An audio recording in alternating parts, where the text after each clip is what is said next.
Yeah, here we go. All right, cool. So one of the hard parts about HPC is that it's complex. So there's lots of different ways to characterize HPC. There's people who are chiefly concerned about just I/O. There's people in that category, we'll call them like the national labs customers, for example. GENOMICS cares a lot about I/O over other elements, right? We'll talk about those other elements as well. There's the analytics guys, AI and ML type workloads. There's the EDA space. Traditionally, that's been, a lot of these are, small file workloads. And then there's the people who care chiefly about cost, and that's a lot of times research groups because they're working with grant money, and maybe they don't have a bottomless pit of money like federal labs do. Utilities are often worried about margin. There's usually fairly low tolerances for having high margin in the work that they're doing inside those projects. The media and entertainment space cares about cost because they have a business to run. They can't, it's not just a science project for them. And then there's people who are chiefly concerned with the time to results.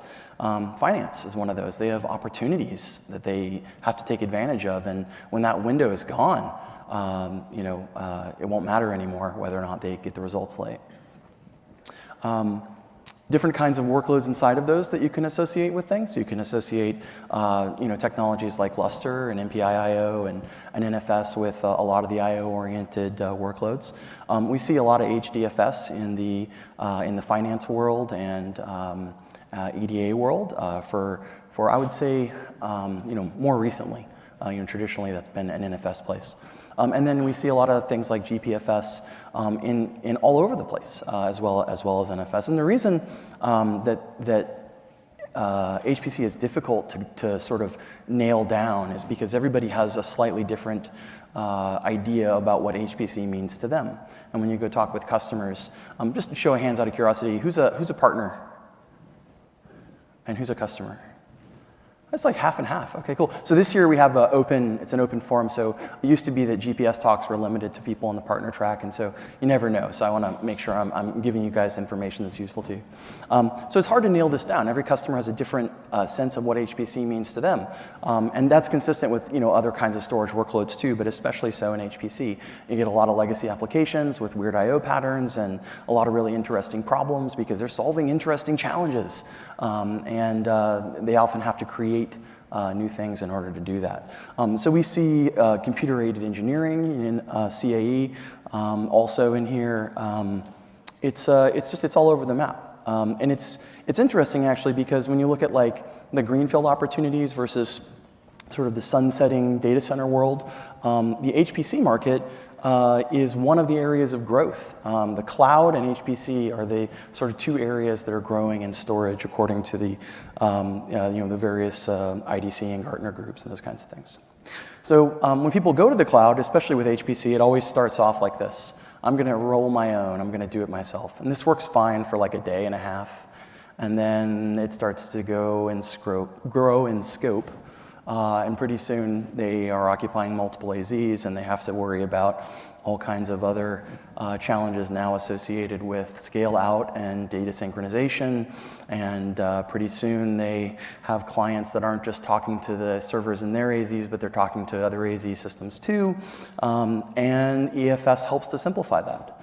EFS says, you know what, we're going to back that off. We're going to give you one mount target. We're going to have a single namespace, and we're going to do it effectively through a load balancer.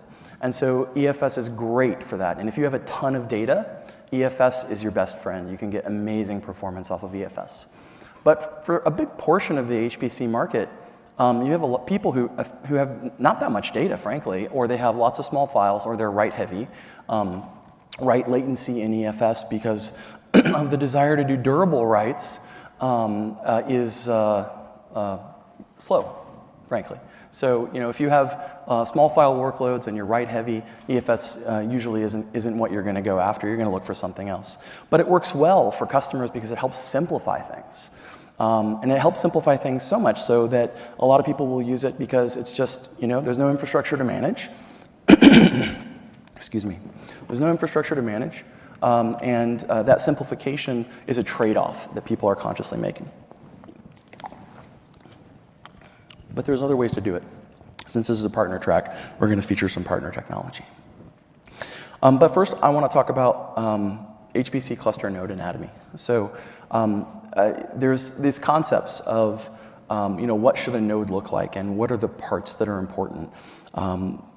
There's different ways of doing deployments.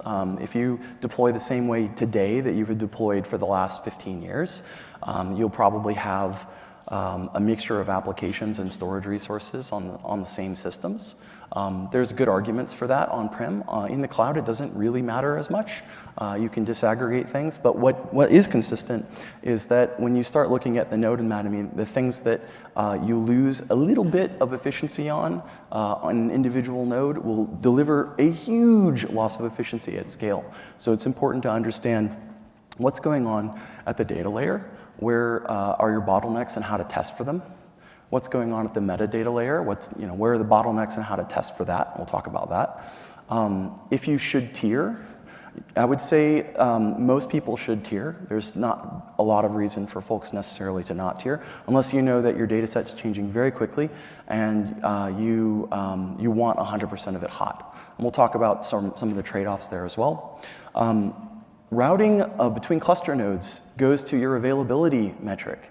So whatever you think your cluster can provide for you from an availability perspective, the ability for you to, regardless of what kind of job scheduler you're using, if you think that those requests are being able to be handled all the time, you may be mistaken if you ask the question, what happens when a node dies and I have something that's in flight? If the answer is you have to wait a huge amount of time for something to time out, that's going to negatively impact your availability. So understanding how requests get routed inside of the cluster is super important. And then on the front end, the access protocols really kind of go toward how much administrative headache you're going to have. One of the reasons that people really liked this sort of hyper-converged element is that it was easier from an administrative perspective to kind of deploy everything all in the same box everywhere. But in the cloud, all of the other arguments that are for hyper-converged kind of fall over. You don't have to worry about deploying one size fits all because you can tune the instance types and there's so many instance types these days. You can tune the instance types to whatever it is that you need. And then the other argument from a sales perspective is, it's easier to sell these building blocks. Well, with AWS, with the utility-based pricing model, you only pay for what you're using anyway. So that argument sort of falls down. And then from an application development perspective, the idea that you would have the same resources everywhere, well, you get that anyway when you start using APIs and you start to move your workload to be a little bit more cloud-friendly. So access protocol is super important. So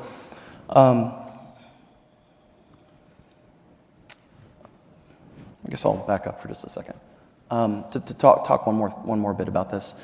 So when you find waste in small amounts and you look at, okay, well, it's not a big deal if I have a 0.5% inefficiency or something on a node, and you start looking at deploying tens of thousands of those things, as a lot of HPC customers do, that starts to add up. So what you get out of each instance should be as close to what the hardware is physically possible delivering as possible.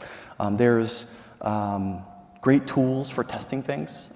There's myths around which tools are better for what things. I'll talk about some of the tools that our HPC SMEs advocate using.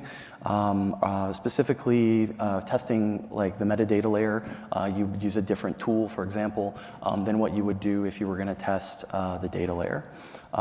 The way you organize your server nodes versus your client nodes doesn't much matter. Most of the job schedulers that have been around forever you can work with in the cloud too. So I would say probably the most common one that I see from the university space is Slurm. Any Slurm users in the? Yeah, okay, all right, good. Yeah, so Slurm works great in AWS. There's no reason not to use it, especially if you've already got everything configured the way you want it to be. Works pretty well with CFT too, the CloudFormation template service. So if we just characterize sort of our approach that what we're trying to do is eliminate hotspots, or at least discover them, we can set up what it is that we want to test for. Now, a lot of folks actually say, inside of our org anyway, benchmarks are useless, give us real workloads. Like if you're going to go through all the trouble to do a benchmark, you might as well go through all the trouble to actually do the real thing. And there's a lot of merit to that. But because in the HPC world everything is sort of all over the place as far as what constitutes HPC, it's difficult to come up with one workload that would work well for everybody. So we're going to do a little bit of benchmarking. I'm going to focus primarily on one partner product today. I'm going to compare it against some other things. So Lustre is probably the gold standard that everybody thinks about when they think storage and HPC. Maybe GPFS is in there too. It's very common for people to hang NFS clients or Samba clients off of these things in order to support things like Windows and that sort of thing. In the M&E space, there's a ton of Windows clients. Excuse me. The deadline scheduler by ThinkBox, which is one of Amazon's acquisitions, is actually a great example. They're all Windows users, and so they're hurting for great HPC storage solutions. Without naming names, we'll talk about some customers. So a semiconductor customer ran a really interesting workload, actually. They had two challenges. One challenge was and they were sort of the juxtaposition of the two challenges was that they wanted great performance, but they also needed centralized manageability. And so they ran their builds against a local SSD on a super high-end EDA workstation, and they got great performance. This is minutes for an elapsed time for a build. And then they ran it on just a standard NFS v4 open source product, and the results were not so good. And then they used an AWS technology partner product called Weka, and the results were almost as good as local SSD. The catch is that Weka is a distributed parallel file system. So all of the things that people think about from an IT perspective of, rogue rogue workloads on non-centralized data, those challenges got solved by using Weka. The data was centralized and manageable, and the performance requirements that the engineering groups had, so that they could actually get more than one build done in a day, were met as well. And so that was really interesting. So the solution was to implement Weka, and it wasn't even a very big cluster actually, but the performance was on par with the local SSD. The next customer is a GENOMICS customer, and it was a similar kind of workload where it was a small file workload, but they had some large files in the mix. And so mixed workloads are particularly difficult for most storage systems to handle well. A lot of it just has to do with sort of a queuing architecture. So it's, if you've ever had a small file workload that's humming along and then something oriented on big file I/O comes along and just throws it out of whack, or vice versa, a lot of big streaming workloads, and then another client comes over and does a bunch of small I/O, and your performance goes in the toilet. That is not limited to the HPC world. That is a problem that database administrators around the world suffer from as well. Pretty much anybody who has performance requirements has hit that kind of problem. And so handling a mixed file workload is a particularly difficult challenge. And in this case, they bought some equipment. This was started out as an on-prem test. They bought some equipment, and their incumbent vendor said, well, what are you going to go use this stuff for? And they told them, and so the vendor, in addition to giving them that hardware for doing the testing, sent some nice all-flash arrays with it for free.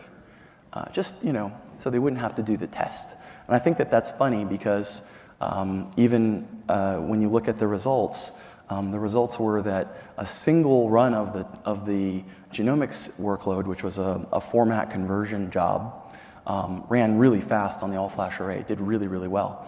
But when you started having concurrent jobs, that mixed file workload problem starts to show up, and it starts to elongate the elapsed time for the on-prem all-flash array doing its tests. So again, WECA worked really well there because they have a good software architecture under the covers that lets them handle different types of workload.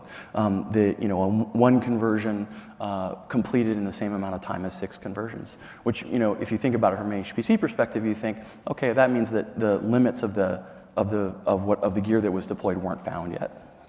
So a lot of this has to do with just old software versus new software in some ways. There's also who's doing it, like who's writing it.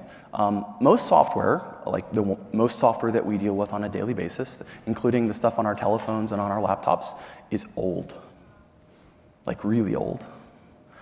So, Sun RPC goes back a bit. Standard libraries are, the basic system calls in Unix haven't been updated in a long time. There's more system calls now than there were, 30 years ago, but a lot of this stuff is getting a little long in the tooth. So the assumptions are actually different now, the things that people think about. It used to be that people just sort of, they put a lot of money into hardware engineering, and the hardware engineering mantra sort of was, we'll make it reliable, and then the software didn't have to work as much. And now we know that when you deploy in large quantities, especially for HPC use cases, where you're using lots of systems, maybe as your clients, and maybe not as many systems as your servers, we know that the hardware really isn't that reliable. Another thing was that the operating system was considered the sort of the bedrock of stability. People would deploy operating systems depending on the reputation for stability. I remember deploying like OSF1 on Alpha, and it was rock solid, man. It was like out of the box, no bugs. I loved it. There was a great series called the Unix Haters Handbook, where they talked about symbolic systems versus Sun systems in the early days. And they were like, the good thing about Suns is that they boot fast. And that's good because they boot a lot. Like they weren't very stable. And so now we know that isn't always the right choice, that the way that things like Linux are developed, and even FreeBSD to some extent, frankly speaking, there's a lot in there, and it's moving so fast that sometimes trusting the kernel isn't the right choice. And so we have mechanisms now to bypass those things. Things like DPDK and SPDK, these are development kits that Intel puts out around literally how to bypass the kernel. Things like Rocky help lower latency. That's an on-prem RDMA over converged Ethernet. It's an on-prem technology that doesn't exist in the cloud, but you can get the same latency levels in the cloud using things like DPDK as you can on-prem using things like Rocky. We used to believe that MTBF was millions of hours because manufacturers told us that, and then we got bent out of shape when we only got a few 100,000 hours out of something, and we thought, oh, it must be a fluke. Now we see enough hardware that we know that it's totally normal for a drive to die or a system to die after 200,000 hours. It doesn't mean that it's dead forever. It just means it's sick and it needs help. It used to be that you would lease hardware and you'd leave it up until it was time to return it or until it died if you did like a $1 buyout or something like that. HPC customers, especially in the cloud, especially in AWS, use EC2 Spot a lot. So much so that you might have a job that uses 100,000 cores, but you might only spend a couple $1,000s. And that's one of the great things about EC2 Spot. These phenomenal stories about the kid who got the National Science Foundation grant and came up with a new way to identify a certain type of skin cancer cell. And he needed a lot of cores to do it, though. So he used EC2 Spot to exercise several 100,000 cores. And he was able to complete in the weekend what the National Science Foundation said they would have to spend like $38 million building a lab to do. And there was no CapEx component. So with EC2 Spot, software needs to have different expectations around how long the hardware is going to be up. And if you're not using EC2 Spot, you should ask the question, why not? Give you a 90% savings on average. Sometimes it's even more over what you can buy using reserved instances or even using hardware on-prem. Really no reason not to use it. It's really quite cool. So those are the assumptions. Now, it's really likely that when you start looking at your HPC jobs, that you have a job scheduler that's resilient, and that you don't care if some nodes die. And that's cool, but you should probably know anyway what it is that you're deploying. So Lustre, for example, after all these years, no real good durability options. There's a few patches here and there. But at the end of the day, what makes something durable? That's a question, right? How do you measure it? And the answer is that you need to have special logic in order to handle the failures that you're going to see. And so when you look at availability versus durability, it's important to separate them. A lot of people conflate them, and they'll call it resiliency or reliability, and they really mean two separate things. So availability is, you sent your request, and it was received successfully. And if it was received successfully, it was available. Durability means that you wrote some data, and then sometime later you came back, and it was there or it wasn't there. It's lost or it's present. So durability means that you wrote the data and it wasn't lost. So at the bottom line, that's 11 nines. That's S3's durability. So what that means is that there's a 1 in 100 billion chance that it will lose data. And we explain this in the S3 fact, like how we go about calculating that. But S3 actually beat these numbers because it has trillions of objects. It's never lost an object inadvertently. People have deleted objects, of course, but the support tickets associated with restoring those objects usually have happy endings if people had versioning turned on. Availability is, in the context of AWS services, how often you get a positive response. So it's entirely possible, for example, that you might submit an HTTP request over one of our RESTful APIs, and you might get a response that says, "I'm busy, try again later."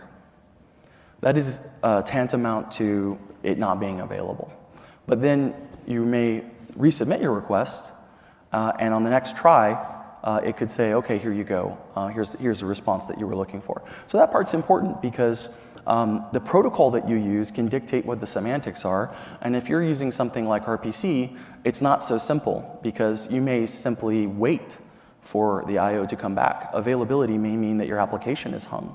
And that's the downside to having old software that expects things like POSIX compliancy.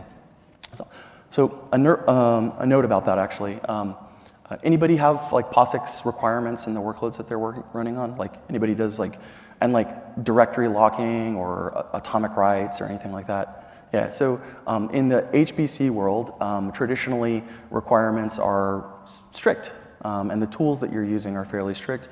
And it's often the case that things like NFS don't work. Sometimes they do. There are definitely plenty of scenarios where NFS works fine, but there's also this section of HPC where they need more POSIX compliancy than NFS can provide, and it really comes down to the fact that NFS wasn't really built to do all the things that a quote-unquote real file system were built to do.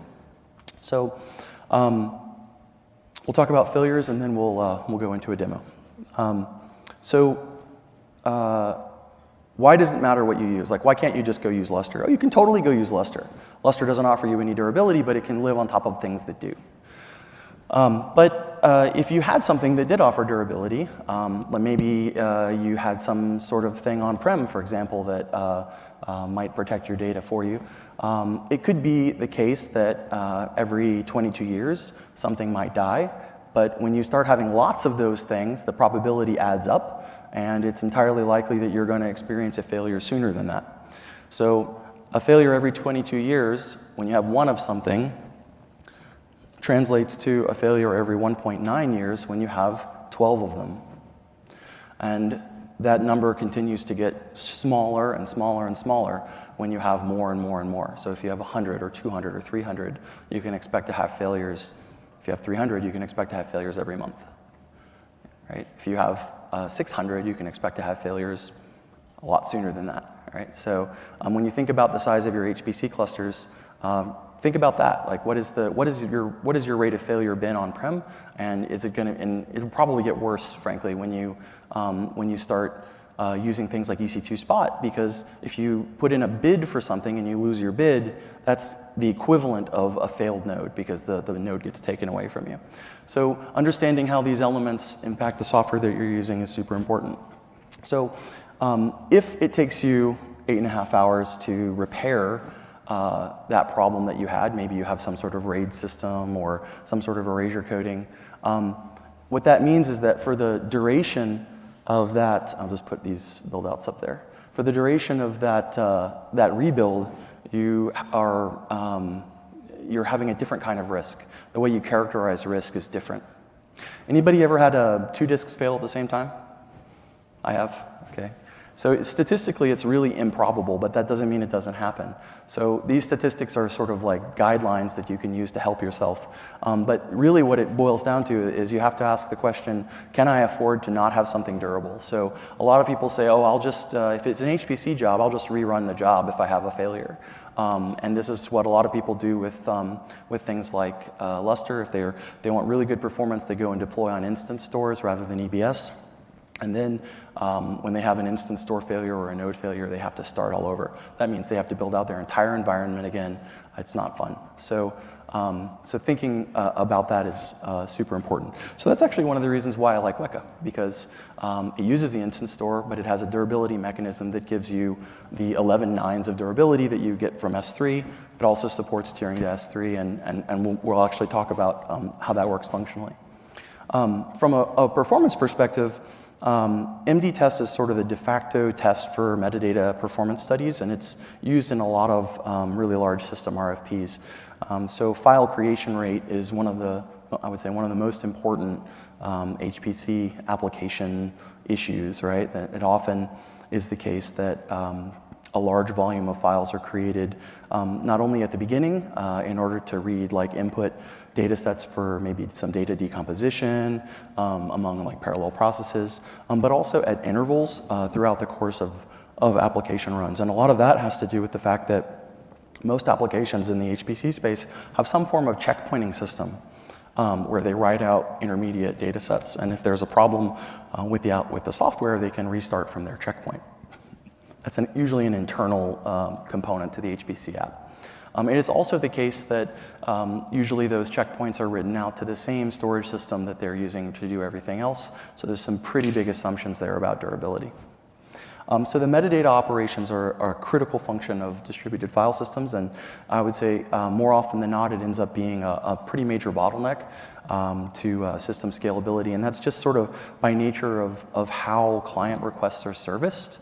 And typical metadata operations involve gathering file attributes from many systems, or possibly even from, in some architectures, a single metadata server. And unfortunately, neither of those things bode well for scalability. If you're getting from a single system and every client's waiting on it, that's not good. Examples of these kinds of operations are file or directory creation and removal, for that matter. Stat operations in order to get things like sizes and A times and M times, permissions and those sorts of things. So you can see there that I've got Slurm. You see my srun command, and I'm using MD-test against my test directory. So this graph compares Weka against Lustre, and the reason that it compares those two and not something else is because both of them present a fully POSIX compliant implementation. You could do it, I suppose, also with something like GPFS. With the data path limits, things are a little different. So, and I have a problem with the Lustre run here, actually, in the 1024 column. But it's important to understand the I/O data path performance of your HPC platform, because usually HPC I/O workloads adopt one of two I/O modes: a file per process model, where each process of a parallel application writes to and reads from its own file, or a shared file model where a large set of parallel processes perform collective I/O to a single file at non-overlapping offsets. The scalability of the shared file workload, since it involves locking usually, is super important. So it's often limited in distributed file systems. And this is true, by the way, not just for POSIX I/O, but also for other kinds of I/O that are maybe more aligned and more structured, like MPI I/O or HDF5 libraries. And so for this exercise, the plan was to use the IOR benchmark, IOR, to study low-level sequential and random I/O performance characteristics of the file systems. This was done on AWS instances, and we used the MaxIO I/O proxy application to study the represented application level performance. The nice thing was we gathered a lot of data, and we were able to see the sort of expected linear scalability up to the point where we hit the limits of the hardware that we were running on.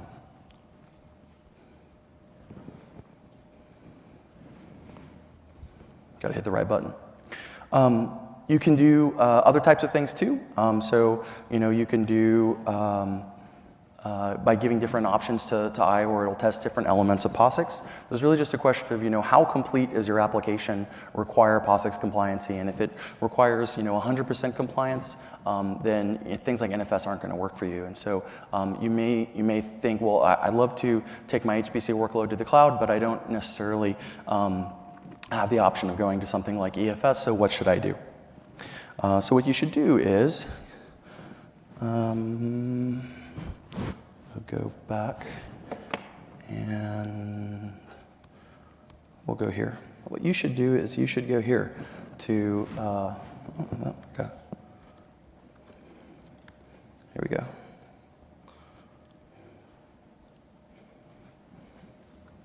You should go here, start.weka.io. You can do it today. You don't have to. It's not like a special Amazon-only thing. And so what this is a self-service portal that Weka put together, and it's got actually some really nice features. So on the left, it gives you sort of like what your price would be with on-demand pricing. If you have reserved instances, you can use that to do self-deploys as well. You can specify what the capacity is, whether or not you want it to automatically tier to S3 or not. You can configure it afterwards. You can tell it whether or not you want a hyperconverged deployment, which is shared, or whether or not you want to do dedicated. It'll turn on clients for you as well. Not huge numbers. You can, like if you have a CFT set up and Slurm or something like that, and you have thousands of clients that you're deploying, you definitely probably still do that. But for the server component, this was a nice self-service way of doing CloudFormation style deployments. You can take their CFT and modify it.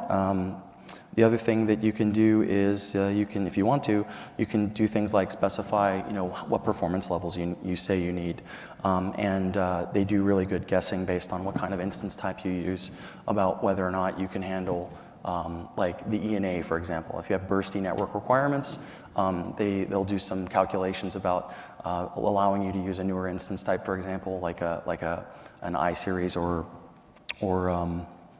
like the i3, for example, has ENA. And so the smaller ENA instances have bursty network characteristics. So when you're ready to go deploy, you tell it how many clients you want and what the type of the clients are, and you click Deploy Cluster, and it will use a feature in CloudFormation template to just bring up that stack. It'll ask you what you want to call the stack name, what your SSH key should be, what subnet you want to deploy, and what the VPC ID is. You check the box at the bottom, and away you go. And so when that's done, it looks like this. And you get this one output. This one output is a ELB. And if we go back down here and we look at the events, is this big enough for you guys to see? Let me make this bigger. We go look at the events, at all the things that they've done for us. They set up the bright security groups. They set up placement groups. They set up log groups. They set up security groups. They set up the back-end systems. They set up the two clients that I asked them to set up. And then they set up a load balancer in front of the nodes for the administrative aspect. So all of those things were done. And then the clusterization of the nodes as well, so that they form a cluster. That was all done via a CloudFormation template. For the purposes of this demo, I feel like live demos have more credibility, so I wiped out my demo environment, and we're going to do it together.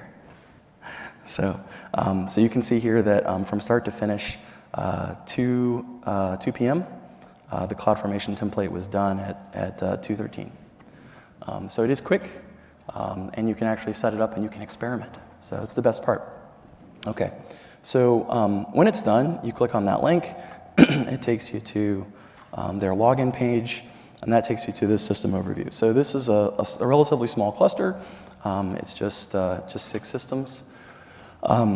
And inside of their GUI, which is all client-side render oriented, there's a really great event system, statistics, file systems, object store definition. So we're going to do an object store definition together. So I have two clusters of systems. I have one cluster in US East, and I have another cluster in US West. So I've turned both of those up. So what we're going to do is we're going to we're going to configure the clusters to talk to S3. We're going to demonstrate that the file system is a shared file system. We're going to take a snapshot. We're going to then upload the snapshot to S3 so that we, like at the point that we upload that snapshot to S3, we could blow up our cluster. We could delete the whole thing. We could roll back or delete our entire CloudFormation stack. And the data and the cluster state are safe in S3, which means that now that snapshot of that data is durable. It was durable already on Weka, but if I want to cross-region replicate that to another region, or if I want to have a process, a business process or a development process around dev and test that involves taking snapshots of stuff and then bringing them up as clones, this is a great way to do that. So, first we'll configure the object store. So we'll select AWS S3. We'll pull up my credentials. Oh, my bucket name. What was my bucket name?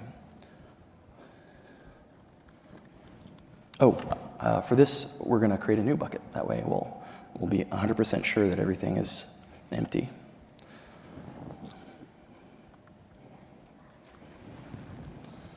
Amazingly, HPC Demo 1 is available.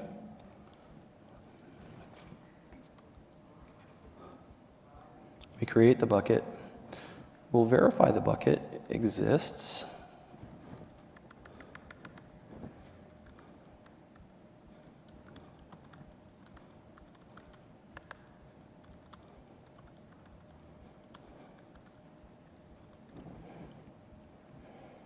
Here it is, HPC Demo 1.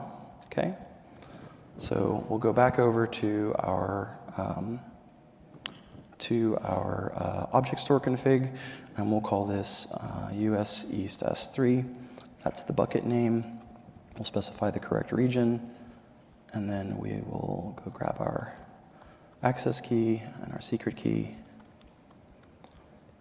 and we'll hit validate. And it says it's validated, so now we'll save it. So now that the object store has been configured, we can configure features that Weka has, like tiering and saving snapshots to objects. So when we go into file systems, we have a default local file system and a default group that file systems live in. That's their construct.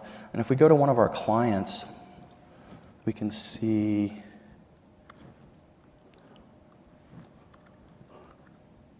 that the wireless connection here is flaky. What a surprise. We can see that this is a special WekaFS type of file system. And if we go to another client in the same place, and you might ask the question, well, how do I know if those are the clients in the same place? We go down here to clients, and is this US East? Yeah, so 1897, 178.22.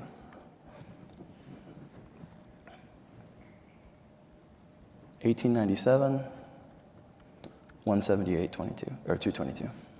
So they both have the file system. And I'll go here, and you can see that there's nothing in there.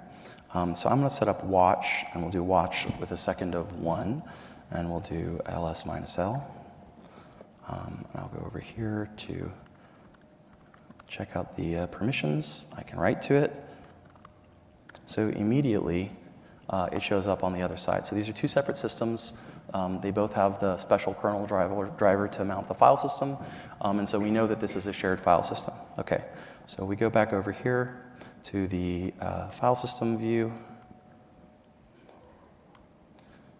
I'm going to just shrink the capacity here so I can use some of the flash capacity for something else. Okay, so I'm going to add a new group for tiered file systems, and we'll call this tiered. And this is the object store that's configured.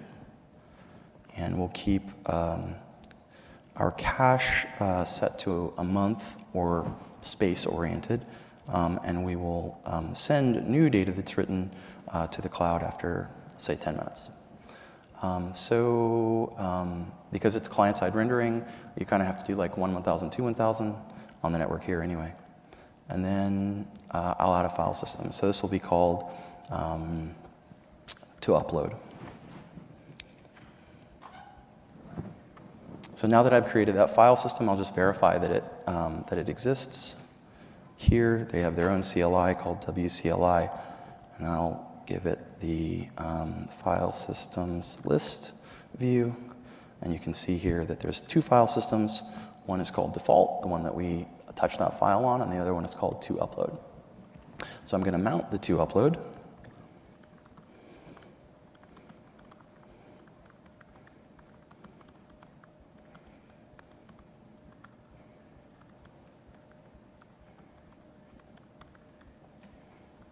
Now I can see that to upload is mounted. I'm going to go repeat that process with to upload.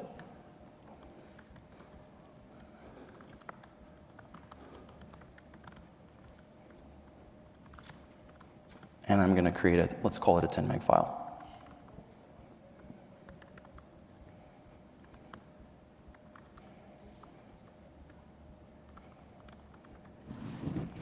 So now I have this file here, and I should see it over here if I mount that file system, because the second system doesn't have the new one mounted.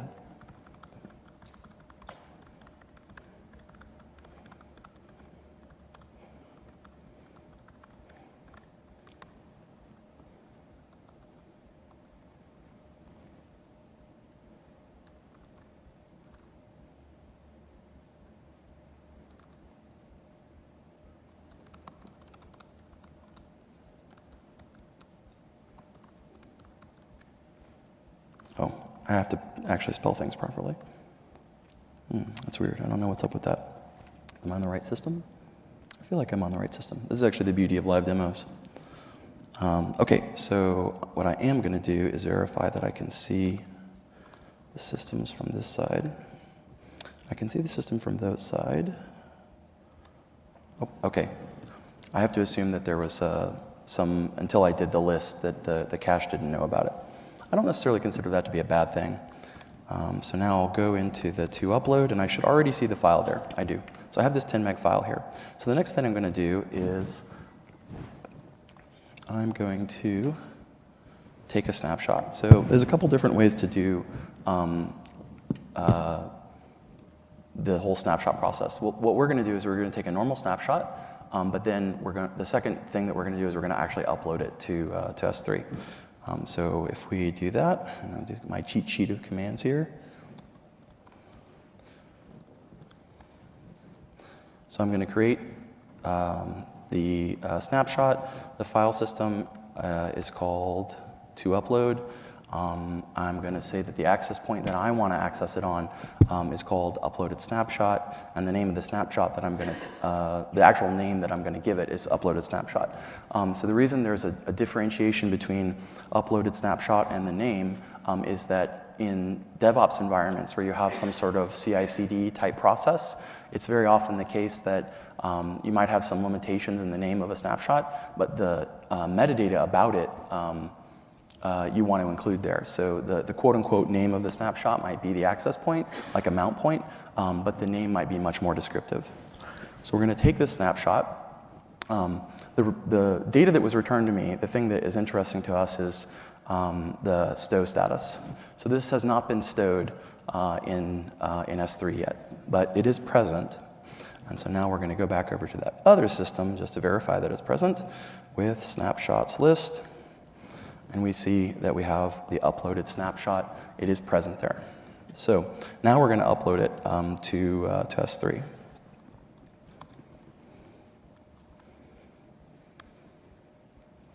Oops, got to name the file system properly.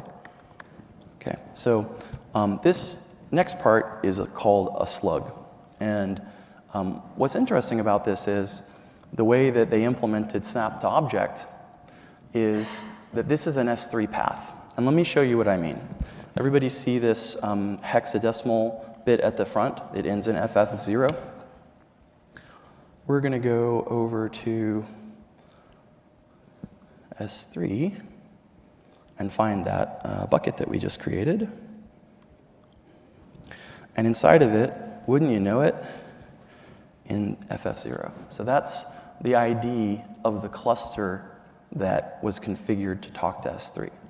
And so there's D for data, and inside of there, there's all of these different layers of key space management.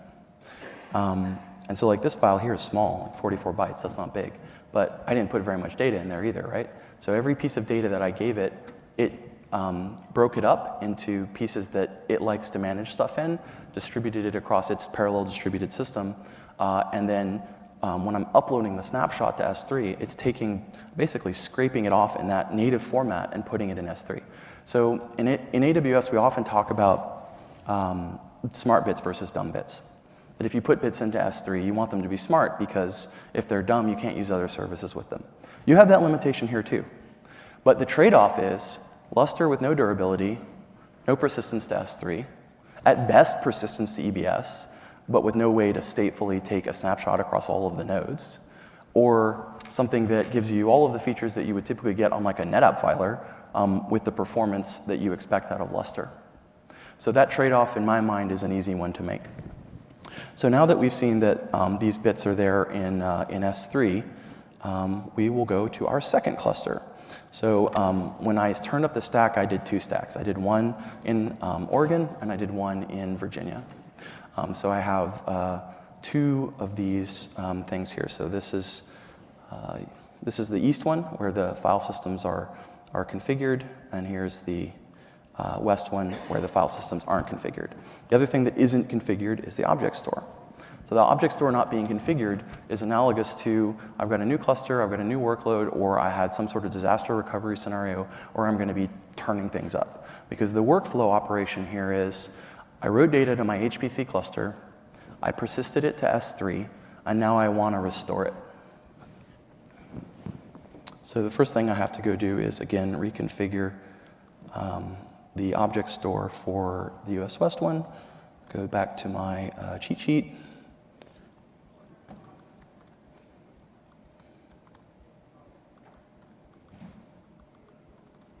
I'll be deleting that after this show. And then the object store is still in US East 1. You could use cross-region replication if you want to. Remember, with cross-region replication, you have to turn on versioning on both sides, which means that you have to, when objects get deleted, you have to make sure that things get expunged properly. So it's important to make sure that you have lifecycle policies to clean up deleted objects. Otherwise, it'll look funny. You'll see one thing on the console, you'll see another thing with AWS CLI tools, that kind of thing. Okay. So this is tiered S3. We'll validate it. It validated properly. We'll click Save. So you might ask the question, why is this AWS guy talking about this software so much? 2 reasons. 1, never in the history of POSIX compliant stuff has there ever been anything so simple and so easy to use. Did you know that there's like 400 plus user-facing tunables in GPFS, and another 250 plus that engineering knows about that customers are not supposed to use? Like, that's madness. That's crazy. Like, under what circumstances are you supposed to really go and tune those things? The second thing is, they did such a great job on the self-service portal, and users can actually turn things up on their own. It means you don't have to talk to a sales guy. It's great to come to reInvent and learn. It's not great to be forced to sit through sales conversations. Having been on the customer side, I can attest to that. Some conversations are great, some conversations not so good. Either way, you've got more important things to do. So very much in sort of the vein of AWS, being able to do self-provisioning, self-service is present here. Really the third thing is we don't have anything natively that meets the HPC requirements around high performance with small file workloads and having something that's distributed. You can use EBS and you get pretty good performance on a per node basis. You can use EFS and you'll get pretty great performance for read workloads. You'll get great performance on read workloads if you have a lot of data. But if you have a small amount of data, or if you have primarily small file workloads, or again, if you have mixed small and large file workloads, we don't have anything natively that'll do the trick. So it's important to not be, not have the blinders on too much around what we're natively able to offer. So it may change in the future, but at least for now, there's nothing out there that really hits the sweet spot for most of the HPC workloads except this. So it's great that it's available. The fully POSIX compliant point is actually super important. Okay, so now this is the US West one. We know it's US West because in the URL it says US West. So thanks to ELB, I know where I am. Now I'm going to go back to my file systems, and you can see that I'm back where I started, where I've got all of my flash capacity is deployed in my default. And that's perfectly fine for most people. I'm just going to edit that real quick, and I'm going to make it like 10 megabytes. So I have the rest of it here. So I have a tiered file system. I'm going to add the group. Freudian slip there, tired.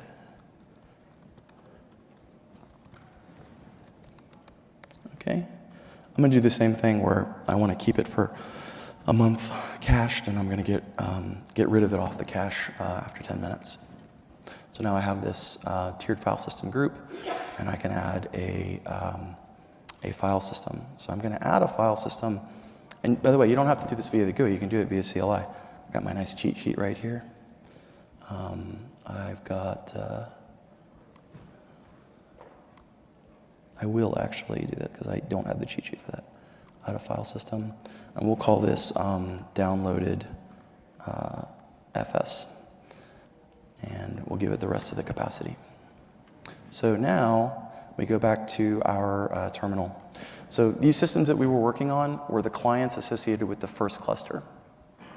And we'll verify that when we go to the clients associated with the second cluster, that they see the second cluster, which as far as we know, only has this new empty file system and the default one, which is also empty. So I'll go over to our second tab here, see if our connections are still there. And how do we know that we're on the right ones? This one ends in 22658, this one ends in 171232. We'll go back over here and we'll click on clients. 22658, 171232. Sweet. So we look at what's mounted, just the default file system. We'll do a file systems list. We'll do a file systems list on both systems. So we see they showed us the same thing. They both have the default, and they have that empty file system called downloaded FS. Now, that thing that was outputted before here, this is what we need. This is the specification for that snapshot. So we're going to use that to restore. So here's my slug.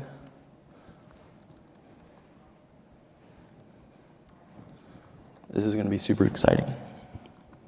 So we're saying download the file system from this S3 specification to this file system called downloaded FS. And the group name is actually tiered. And we'll give it like 50 meg total capacity, and we'll give it SSD capacity of 50 meg as well. Hopefully the capacities that I put in before won't break it. If it does, we'll go fix it. Oh, it already exists. Let me delete it real quick.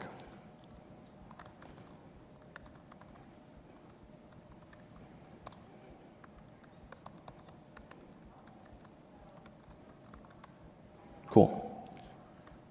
So now it's not there. Now it's not there, and we'll just download it. So now we're going to go back to the events list and the statistics. So here we go.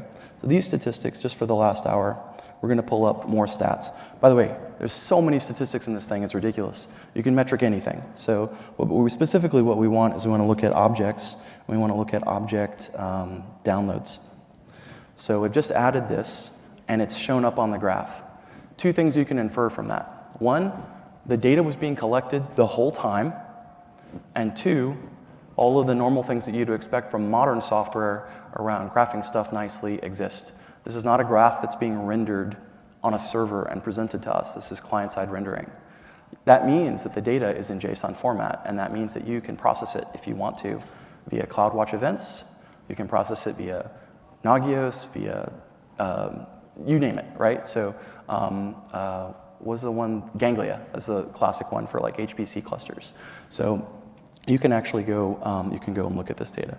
It's on auto refresh. We can even take we'll hide like the other operations. We'll just double click on this to see in more granularity what's going on there. And you can see that at, what was it, 3:18, it started, so downloading that stuff. Is that on the right one? Yeah, I'm on the right one. So now we'll go look at file systems list and see we have now the downloaded FS. We now need to mount the downloaded FS.